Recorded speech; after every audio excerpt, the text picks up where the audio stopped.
The black. Kicks like we talked. Bro, huge old kicks. No, you can't. The sounds you just heard were the sounds of leg kicks. Recently, we witnessed a record-breaking amount of those strikes absorbed by this fighter, William Knight. From the start, this fight was not something we are used to seeing. In the whole 15 minutes of fighting, he landed just 8 significant strikes and showed no interest in being in the octagon. Many speculations are circulating online on the reason for his bizarre performance, but there is no information on what was happening behind the scenes. However, this isn't the first time something like this happened. Oliver McCall had 2 infamous fights against Lennox Lewis, one of them for all the right reasons, but the other, not so much. In 1994, McCall fought Lewis for the heavyweight title of the world. Lewis was undefeated at the time and was a big favorite coming into this fight. Walking out to the ring, Oliver McCall cried, but that wasn't anything unusual for the American. I usually cry when I go to the ring anyway, so I can pump myself up emotionally, so I can really inflict what I need to inflict on my opponent, and to say he needed to pump up before fighting Lennox Lewis is an understatement. The fight started, and it was what everyone expected. The much bigger Lewis kept distance with his long jab and probed the challenger with his powerful straights. McCall had his moments, but they were brief and not very dangerous. No one could expect what would happen next. Stewart, and you know, Larry, down goes Lewis, having caught a short left hand inside. 6, 7, 8, 9. What is this? The WBC's referee has stopped this fight after a count to 9 with Lewis standing in front of him. And we're going to have a riot here. Jose Guadalupe Garcia stopped the fight in the second round. The Englishman has lost for the first time in his professional career. He was stopped in the second round, and the boxing's heavyweight division had a new king on the throne. Even though it was a shocking win, this fight isn't weird in any way. But their second bout was one of the most bizarre fights in boxing's history. The date is February 7th, 1997. The heavyweight title was up for grabs once again, but this time, neither man was defending it. Mike Tyson vacated the title to pursue a bout with Evander Holyfield, so both fighters got their shot to reclaim the throne. 2.5 years passed after their first clash, and in that period, life wasn't easy for Oliver McCall. He was arrested in July 1996 for the possession of illegal substances, and soon after he entered a rehabilitation center. In December of that same year, he went back into rehab after being arrested for throwing a Christmas tree into the hotel lobby. And in that same month, Don King announced Oliver was going to fight Lennox for the second time.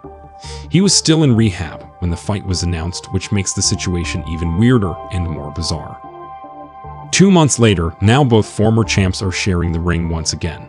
The fight started similar to their first bout, with Lewis controlling the pace of the fight with his range. Hard right hand by Lewis, and he just misses an uppercut that might have done even more damage. 3 rounds went by and Lewis was clearly up in the scorecards. And that was when things got weird. McCall refused to go back into his corner. He walked around the ring while his coach looked at him with pure confusion and disbelief. Thing here, folks. He's walking around. He's wandering around the ring. He hasn't gone to his corner, and he's trying to figure out what's gone wrong, why he's not into this fight.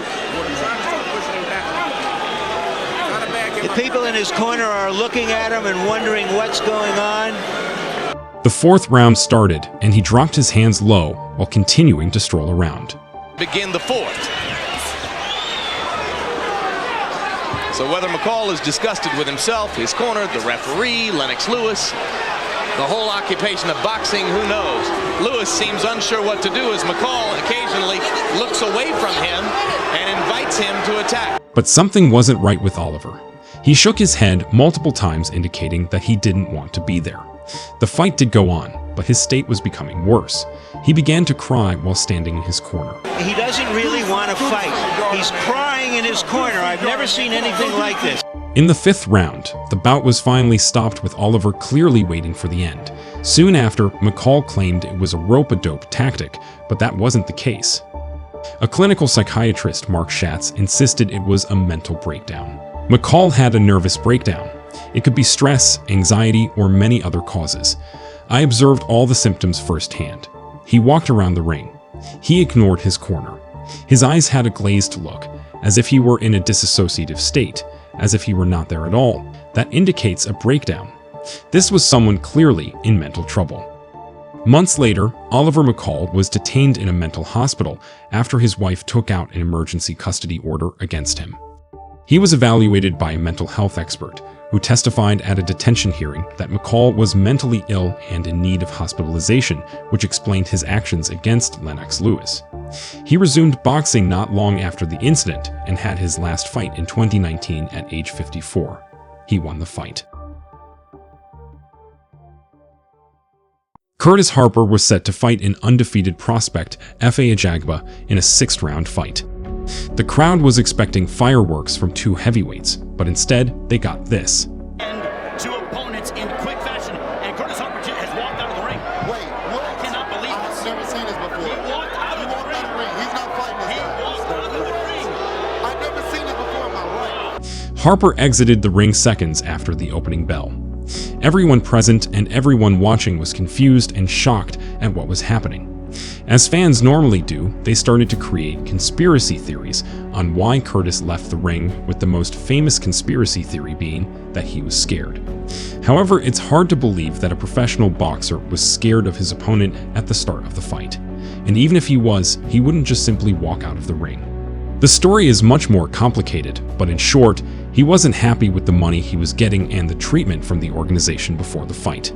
He was given a contract for $6,000. He asked whether the fight would be on TV and was told no, so he signed the contract. And at the weigh-ins, Curtis found out that the fight was going to be televised after all, which meant those $6,000 weren't really fair compensation. He also claimed he didn't receive a copy of the document, even though he requested it a couple of times. It wasn't about money, it was about the respect of the game. After I touched gloves, I saw the promoter smiling because I never signed the contract. I never got a copy back. It was the hardest thing for me to do, having to walk back to the dressing room. I didn't quit. The fight never started. It's sometimes easy to judge a fighter on his decisions, but we can never know what really happens behind the scenes and in the fighters' heads. Curtis Harper felt disrespected and cheated, so he simply refused to fight.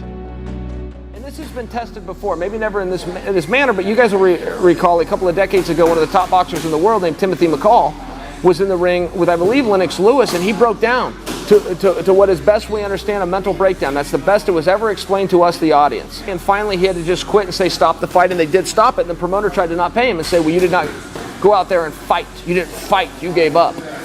Giving up is allowed. Giving up is part of it.